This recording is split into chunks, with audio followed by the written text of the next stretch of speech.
The situation in the Middle East is spiraling towards unprecedented escalation as Washington lifts restrictions on heavy bomb shipments to Israel. Israeli Prime Minister Benjamin Netanyahu has just delivered a chilling message to Iran. Finish the job with full U.S. support behind Israel. The stakes couldn't be higher.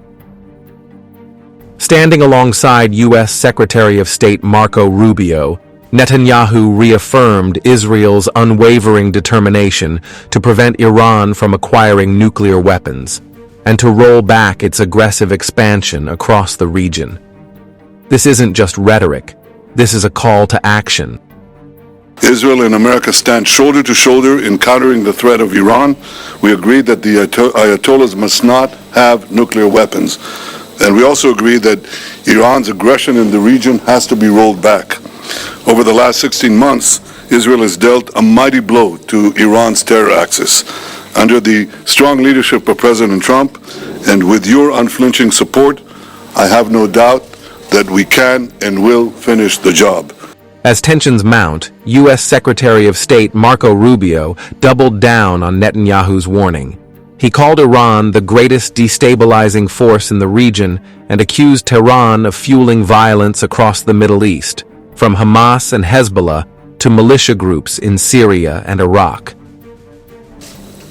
The common theme in all of these challenges is Iran. It is the single greatest source of instability in the region.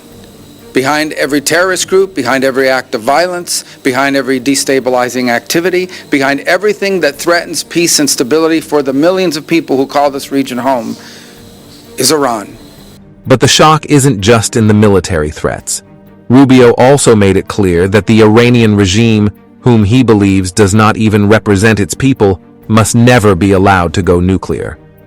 A nuclear Iran would be an untouchable force, rendering international pressure meaningless. The U.S. and its allies cannot let this happen. And by Iran, I mean the Ayatollahs. By Iran, I mean its regime. A regime who, by the way, its people don't support. The people of Iran are victims of that regime. And so I think it's important to constantly point that whether we talk about Hamas, or we talk about Hezbollah, or we talk about violence in the West Bank, or we talk about destabilization in Syria, or we talk about any of these issues, the militias in Iraq, they all have behind them one common theme: Iran. And that must be addressed. And there can never be a nuclear Iran. A nuclear Iran that could then hold itself immune from pressure and from action. That can never happen. The president's been clear about that as well. The tension is now palpable. Israeli intelligence reports suggest that Israel may strike Iranian nuclear facilities this year, despite President Trump's preference for a diplomatic approach. A strike on Iran is no longer a distant possibility. It is a real and imminent threat. Meanwhile, the Trump administration has unleashed a seismic shift in U.S. policy. The Biden-era restrictions on bomb shipments have been lifted, with Mk-84 munitions now being sent to Israel, further solidifying the U.S.-Israel alliance. Israel's defense minister, Israel Katz, called it further evidence of the strong alliance between the two nations, but it's much more than that. This move signals a dramatic deepening of military commitment. In the midst of all this, Rubio's visit coincides with a fragile ceasefire. Hamas has released 3 Israeli hostages, while Israel freed hundreds of Palestinian prisoners.